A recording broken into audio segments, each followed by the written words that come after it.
د نیوز پریس چینل لیدونکو سلام ستړي مشئ په موږ کړئ د نن ورځې مهمو لاندو وروستیو خبرونو ته. لومړی هم د طالبانو له لوري وښه خبر ته.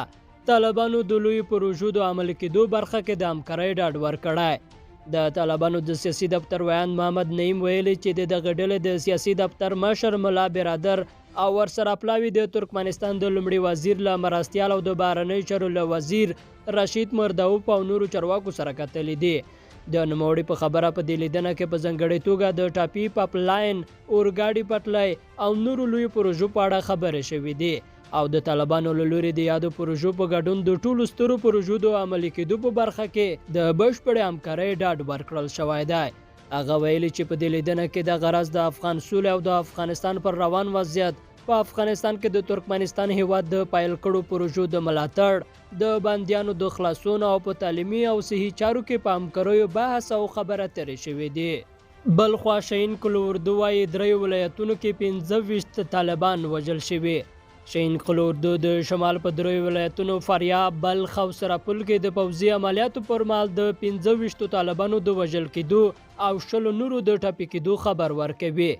209 شهین کلوردو په یو بیان کې چې نن خپور شوی ویلي چې تېره شپه د فاریاب ولایت په خواجه سبزي پوش ولسوالۍ کې په یوه هوایي حمله کې 10 تنه وسلوال طالبان وژل شوي او نور ټاپیان دي. د بیان له مخې د بلخ ولایت په چمتمال ولسوالۍ کې پرون ماسپښین د طالبانو پر مرکزونو په 3 هوایي حملو کې 11 طالبان وژل شوي او 8 نور ټاپیان دي. شهین کلوردو همداراز د سرپل ولایت په سوزما کالا ولسوالۍ کې د عملیاتو پر مهال د 4 طالبانو د وژل کېدو او 5 نورو د ټپي کېدو خبر ورکوي. تر اوسه طالبانو په دې اړه څه نه دی ویلي. جلال آباد کې چاودنې د ملي پولیسو 3 تنه ټپیان کړل. د ننګرهار ولایت په مرکز جلال آباد ښار کې نن د شنبې په ورځ یوې چاودنې د ملي پولیسو 3 تنه ټپیان کړل. د ننګرهار د امنیي قومندانۍ د مطبوعاتي دفتر په یوه خبرپاڼه کې ویلي چې دا چاودنه نن غربه مهال د جلال آباد ښار د بېسودو پل ته څیرمه د هوټلونو سیمه کې د امنیي قومندانۍ په یوه رینجر موټر باندې وشوه. د دې حملې مسؤلیت تر اوسه لا چا نه دی منلی. تندر کلوردو وایي د غزني په ګیلان کې 8 طالبان ووژل شول. تندر کلوردو د غزني په ګیلان ولسوالۍ کې د دولتي ځواکونو په عملیاتو کې د 10 طالبانو د مرګ ژوبلې خبر ورکوي.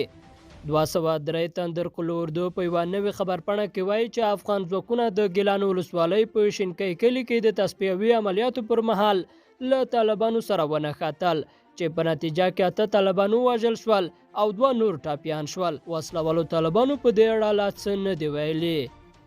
کندوز او فاریاب کې 23 امنیتي سرتیري وژل شوي.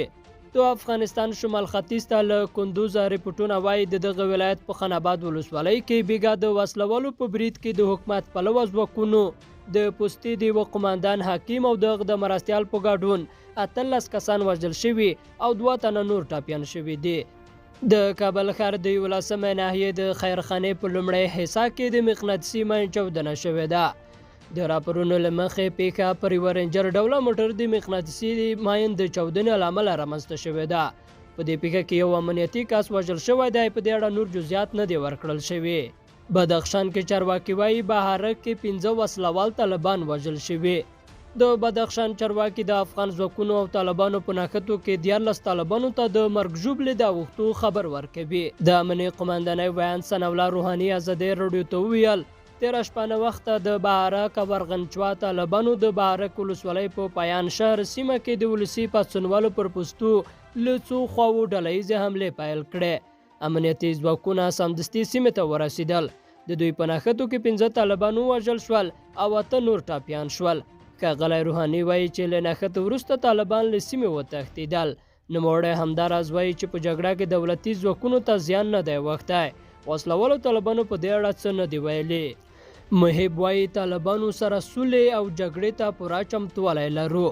د ولسمشر د ملي امنیت سلاکار حمدالله محب وایي چې افغان حکومت سولې ته ژمن دی او تر اوسه پورې د سولې د راتګ لپاره له خطر سره مل ډیر ګامونه پورته کړي دي.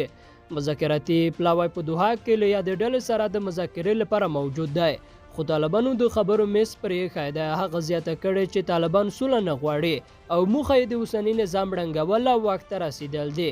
خو نوموړي ټینګار کړی دی چې که چېرته طالبان جګړې ته دوام ورکړي نو امنیتي ځواکونه هم له دغه ډلو سره جګړې او د خپلې خاورې مقدسې دفاع ته چمتو دي. محب د خپلو خبرو پر دوام ویلي دوی د امریکا له دې خبرې سره هم غږېدي چې طالبانو د دوحې هوکړه تر پښو لاندې کړې ده او د کړیو ژمنو خلاف یې جګړې لا پراخې کړې دي. د نیوز پریس چینل دی او تاسې له نیوز پریس چینل څخه لنډو خبرونو ته غوږ یاست. او وروستی بشپړ راپور دا چې صالح وایي د بایډن راتګ سره د امریکا افغانستان اړیکو کې مثبت او د لمس وړ بدلون راغلی. د افغانستان د جمهور رئیس لومړی مرستیال وایي د امریکا له دفاع وزیر سره د ولسمشر محمد اشرف غني د بېګا شپې په خبرو کې له امریکایي لوري سره د طالبانو د دوحې په هوکړه کې د شته تشو په اړه هم خبرې وشوې. امرالله صالح په خپله فیسبوک پاڼه کې لیکلي دا خبرې هم ورسره شوې چې د امریکا او طالبانو ترمنځ په هوکړه کې د نورو کامیو ترڅنګ په دغه توافق کې یو سنجول شوی میکانیزم نشته. نوموړي لیکلي د افغان لوري لخوا په خبرو کې دا خبره هم شامله وه چې له بدمرغه د طالبانو په شفاهي ژمنو باور شوی او طالبانو په خپلې یوې ژمنې هم عمل نه دی کړی. ښاغلي صالح لیکلي چې دغو خبرو کې له طالبانو د پاکستان د ملاتړ په اړه هم وویل شول چې هوکړه کې ورته هیڅ اشاره نه ده شوې او په خبره یې تر کومه چې دا ستونزه هواره نه شي د سولې کلي هم ترلاسه نه شي کېدای. د ولسمشر د لومړي مرستیال په وینا د افغانستان او امریکا ترمنځ اړیکې بنسټیزې او اساسي ګاڼو او وروسته له هغې چې د بایډن اداره رامنځته شوې په اړیکو کې مثبت او د لمس وړ بدلون راغلی. امرالله صالح زیاته کړې اوس واشنګټن زیات څه اوري او لیکي د افغانستان د مطالعې ډلې راپور خپرول یو بل نیک او د ستایلو وړ اقدام دی. په دغه راپور کې افغانستان او امریکا د سیاسي او امنیتي ګټو ته په درناوي د امریکا د دوو عمده ګوندونو نظرونه راخیستل شوي. د افغانستان جمهوریت ریاست هم په یوه اعلامیه کې ویلي چې بېګا شپه ولسمشر محمد اشرف غني د امریکا له دفاع وزیر لوید اسټین سره ټلیفوني خبرې کړې دي. د افغانستان د دفاع وزیر مرستیال شاه محمد میاخیل بیا د دواړو لورو د خبرو په اړه ازادي راډیو ته وویل د امریکا د دفاع د وزیر او د ولسمشر محمد اشرف غني ترمنځ په خبرو کې 2-3 ټکي زیات مهم دي. لومړی دا چې د امریکا متحده ایالاتو او ناټو د افغانستان له امنیتي او دفاعي ځواکونو ملاتړ وښود او په ورته وخت کې باید د سولې په خبرو کې پرمختګ راشي او دغه شان باید تاوتریخوالی کم شي. په ورته وخت کې د امریکا دفاع وزیر لوید اسټین له افغانستان سره د مشارکت او غښتلو دفاعي اړیکو ډاډ ورکړی. د متحده ایالاتو دفاع وزیر لوید اسټین دا خبره له افغان ولسمشر اشرف غني سره تر خبرو وروسته په خپل ټویټر لیکلې ده. هغه ویلي له افغان ولسمشر سره د افغان سولې د پروسې د چټک پرمختګ د اهمیت او د افغانستان او امریکا په ګډه قوي مشارکت وغږېد. د ښاغلي اسټین په حواله په خبري بیان کې هم د امریکا د تعهد او دفاعي اړیکو ډاډ ښودل شوی دی. ازادي راډیو هڅه وکړه چې د امرالله صالح د لیکنې په اړه د طالبانو نظر هم ولري خو تر اوسه نه دی بریالي شوی. له دې مخکې طالبانو ویلي و چې دوی د دوحې هوکړې عملي کېدو ته ژمن دي خو تازه دا چې په قطر کې د طالبانو د سیاسي دفتر ویان محمد نعیم وردګ په خپله ټویټر پاڼه لیکلي چې د ملا برادر په مشرۍ د طالبانو یو پلوی ترکمنستان ته تللی. د نیوز پریس چینل لیدونکو دا د نن ورځې لاندو مهم خبرونه چې مو واورېدل تر بیا ښې چارې علا مو مال